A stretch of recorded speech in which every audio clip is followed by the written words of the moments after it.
Drama serial عشق میں مر جاواں کی کہانی ایک یتیم فزیوتھراپسٹ ریدھما کے گرد گھومتی ہے جو اپنے مگیتر کبیر شرما کے ساتھ دیوانہ وار محبت کرتی ہے، ایک پولیس افسر جو اسے ایک خفیہ ایجنٹ کے طور پر ایک مشن پر بھیجتا ہے تاکہ جنوبی مشرق ایشیا میں غرور قوانینی کاروبار چلانے والے بزنس وانچ سنگھانیہ کو پکڑ سکے۔ ریدھما وانچ کی پارٹی میں بطور پارٹی پلانر داخل ہوتی ہے۔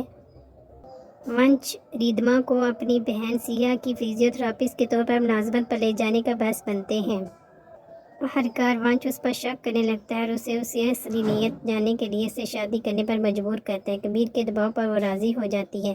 شادی کے اگلے دن ریدھما کو وانچ کی سابق مگیتر راگنی کا مجسمہ ملا۔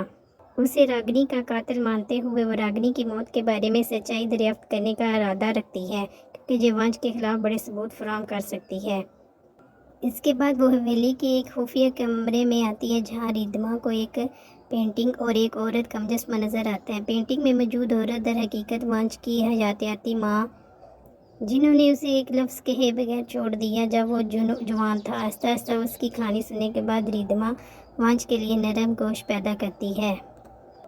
اس دوران یہ انکشاف ہوا ہے کہ کبیر نے ریدھما سے کبھی محبت نہیں کی تھی، تاہم فی الحال وہ اسے اپنے مشن کے لیے استعمال کر رہا تھا اور حقیقت میں ان کو برا بھلا بھی کہہ رہا تھا۔